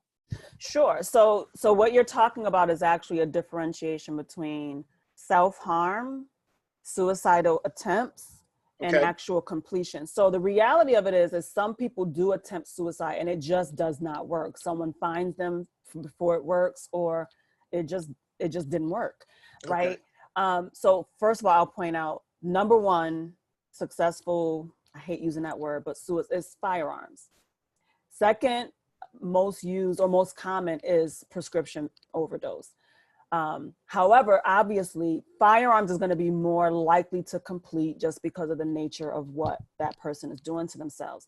Someone can take that bottle of pills and have every intention on that being it, but someone either found them or their body responds and they vomit. And there's a lot of different reasons why that could have been a legitimate suicide attempt and it did not work. However, to your point, there are definitely times where people will engage in these extreme behaviors, extreme responses as a means of crying out for help. So this is where you get into that delicate dance of self-harm, right? People that cut risk, but they don't cut deep enough to necessarily die, or, you know, it actually lead to their death. People engage in all kinds of, I mean, you look at drug, you know, just regular drug use and substance use, and people will use more and more and more, and they're numbing and whatever it takes to numb out, or to, like you said, cry out for help. Somebody pay attention, something's obviously wrong. So that can be that, but unfortunately that can mistakenly also lead to an actual suicide. You know, you get the accidental overdoses and things like that. So that's yet another thing where it's those murky lines of, and one of the things that a good therapist will do is look at function. When you did this, what were you hoping to have happen? What was the purpose? Was this about numbing? Was this about drowning that out? Was this about escaping the pain? Or was this about literally ending it? Okay. Thank so you for your... sometimes no problem. Sometimes it can not be successful, but it's not because that was not the intent. Got you. Wow. So are we saying that, so everybody should just be in therapy, just to start off? Before they get to depression, they just need to be in therapy. So they you know what? And we laugh at that, but when I couldn't have been no more than 10. My dad died when I was 10. So between the ages, I want to say, of 10 and 15, I went to therapy because my dad was gone. And obviously, in this point, my mom felt like I needed somebody to talk to. And I think that it makes sense that at an early age, we find that person and understand that it's okay to go and talk to somebody. Now, I didn't know I was in therapy because I would just be going and hanging out with this person and playing in their room. And they was helping me figure some problems, some issues out. So it you know, I think it makes sense that everybody would have a person to talk to, even at an early age. It becomes part of what we do. I agree. You're not crazy. I agree. It's just, it's somebody healthy. You know, I think like right now in this pandemic, and I think what they call it, hunker down at home or whatever, stay at home. People are losing their minds because they inside them same four walls, seeing the same 6 or 7 people. And we know from studies that domestics have been increased because people are in the room with people who they normally not in the room with. You know, because I go to work every day. I hang out a whole different group of people. So I can deal with y'all for 12 hours and, you know, and 72 on a weekend. But every day you looking in my face, you know. Plus now you're invisible to the community, right? So usually I worry that when this child goes to school, someone's going to see the bruise, or when you go to work, someone's going to see it. So the behavior, the abusive behavior comes out at specific times. The problem with the quarantine is nobody's seeing you. No. That's so right. The bruise actually goes up more frequently because who's going to see the bruises? Who's going to, And so I think that's one of the reasons as well we're seeing these significant increases in domestic violence and child abuse, is that no one's there to see/report. You know, even some of the child protective services have reduced the amount of times they're doing home visits and things like that, because there's a pandemic going on and everybody's at risk. So that means that people are not being seen. Mm-hmm. Wow. Wow, this But has been really good. I do want to stress, I 100% agree. And I keep saying, I will believe we have finally come far with mental health when we are treating it as a preventative measure. You get your car tuned up and your oil changed you get your oil changed every 3 months, you get your tune up, you get all these things preventative to prevent your car from breaking down. You go get a physical every year, you go get a dental exam every 6 months. Why are we not treating mental health that way? When life is inevitable that we will experience pain, it is inevitable that we will experience negative life events that shakes us, and at least for a moment creates difficulty coping. It's not even an option. Every single human being on earth will have those experiences. Why are we not treating our mental health the same way we do our car? Wow, that's true. We actually give our car more attention. Way more attention. Than we give our emotional health. Way more attention. Oh, take timing. That I mean, and I think that, you know, not too long ago, the movie came out. I love that movie where it was like different colors for different emotions. I forget what the name. My favorite. Oh, where's my book? The blue guy. He was crying. Yes, it's Inside Out. Yes. So I talk about this movie so much that my client, I have a book. I love it. I love it. a cartoon. Yeah, That is a therapist's I remember dream. Yes. That's my favorite. Sorry, I got really excited. No, it's okay. I talk about it all the time. Because I think that if people would look at themselves as having those different emotions and how they manifest, because sometimes, to be honest with you, I don't be knowing what's wrong with me. Well, we don't take enough time. So again, part of the problem with the pandemic is we're stuck in the house, which means I'm actually less busy. I'm actually more aware of what I'm thinking and feeling because nothing's distracting me from it. So now, whoosh, the depression is stronger. What was wrong? I was fine before. You weren't fine before. You were busy. You were distracted. Wow. You weren't fine. You were busy. You were busy. And we label that as productive when it's not productive, it's distraction. Oh, so the problem is, what are you trying to do? I'm just being honest. Just being honest, right? So like you said, the reason I love that movie so much is it goes back to the poem that I read earlier, is that all of these emotions are there. Yes. How do we embrace them, listen to them, and allow them their space, know what they're trying to tell us so that we can respond accordingly? When we try to suppress the ones that don't feel good, then that just leads to an eventual implosion or explosion. Because the first time it happens, you're sad. The second time it happens, you might be sad. The third time it happens, for me, I'm going to be pissed off. So that's when the anger is going to happen. Yep. And then as time goes on, you'll see the pissed off, but it's really depression taking seat. Yes. Yeah, I always say, again, don't get caught up on anger. Because anger is typically not anger. It's what is beneath that anger that's fueling it. Anger is just that push, because if people see anger, they don't come closer. That's scary. I don't want the whole point. Exactly. Yeah, but something's underneath that. Me and my best friend, we had to really, we was each other therapists, because I said to him, you know, we got one emotion. He was like, what's that? Angry. Yeah. And that was in that you're so right. There was other things. It was disappointment. It was hurt. It was rejection, especially dealing with church folk. They'll reject you in a heartbeat. Feeling abandoned, all of that. Yeah. Fear. Yeah. It said, she said, I use a mood meter for my pre-K students. Social emotional skills start from early childhood. Thank you for that.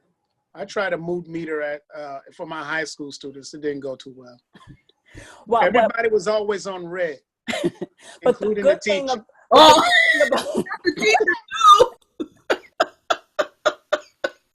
But you know what? You could have used that to normalize it for the kids. That guess what? Well, see, you know, and that's what it was. When it was on red, they would come in. They would say, "Okay, Chef on red, y'all. Don't do nothing stupid, because he on red." Right. You know, so I went between red and yellow. Got you. Got you. You know, But and I most of that think- on purpose, because I knew if they knew I was on red, they wouldn't act up. They actually get some work done. I know that's terrible. So what's beneath that anger scene? What's beneath that red? But that's what she's saying. When you present as angry, then people stay away. Like I ain't Yes. gonna try her Yeah. today because you know she a little touched. But I'm glad to hear when I hear teachers say they're using it, because, you know, I think about me growing up. Nobody was talking about emotional awareness and emotional expression and how are you feeling today. No one ever asked me those questions growing up. No one. And I probably needed it desperately. Back when we were growing up, nobody knew what emotions was yet. Everybody was just stuffing. So I think I love hearing that teachers are doing a better job at that, even with meditation in the classroom and things like that, getting better at teaching kids how to identify, to name, and then to regulate their emotions. That's great. Not erase it and not pretend they're not there, but regulate them. But, you know, and I think that, you know, it comes, a lot of what we see from the Black experience comes from our love of the church. And again, the church telling us there's nothing wrong, suppress it, push it down. You know, the church is, it's new. You know it's new. I know it's new. The study of this. And like you just said it made all the sense in the world. For years, everybody takes their car in when the manufacturer says, if the manufacturer says 5,000 miles, you need to change your oil. People are rushing through the door to change their oil. But nobody has put in place that every year you need to go and sit with a therapist for 1 hour. That would be good right there. And that would be excellent, because if I have to, for example, we just got a new insurance company, and basically they said, in order for you to participate and get this discounted rate, you must go to your doctor by this date and send the information back to us. So by a specific date, they mean once a year, you got to go to the doctor, let them check you out, tell them you ain't dying, and send us the information. But they don't say, and this is it, they don't say you have to go to a therapist. They say we have opportunities available for you. Right. They're not telling me, and because guess what? Now let's just be for real and transparent here. My body might be good, but you might not want my mental in your building. No. And your body won't be good too much longer if you don't take care of your mental. Right. That's real good. Because, you know, y'all remember back in the 70s, the post office, Yes. the 70s and the 80s, the people in the post office. He was a good worker. Right. Mm-hmm. We don't know what happened. That sounds like a lot of stuffing, Sharron. I didn't say it. You said Yeah. it. You will eventually explode or implode. Okay, well, this was really, really good. We're going to have to do a part 2. Is this your show, Steve? No, it's not. He's about to get put out my Zoom. I'm about to hit the down button for him. You know it's my bedtime, child. I'm trying to figure it out. Grandpa is showing his age. Look, that's how I get up at 5:30, because I go to bed at 10. You got to stay up later. You can sleep later. Let me share this slide just in case Sean somehow finds it. You're scaring me now. It's gonna just go black, and I'm leaving the people. Sean is the time. He's right. Sean is the timekeeper. Go ahead and share some helps for No, I just wanted to say, I know I don't like to leave people in heaviness. Help is definitely possible, and first thing is ensuring safety. So there are safety planning questions and prompts that I didn't get a chance to get to, but Tarolyn, do you have my website? The link to my website? Actually, we'll put it in the chat. The chat? Yeah, www.breakfreecenter.com. Okay.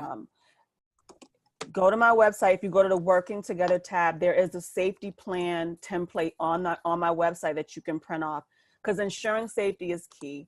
You want to make sure that when people are depressed or when their depression seems like it's getting a little bit worse, develop a safety plan.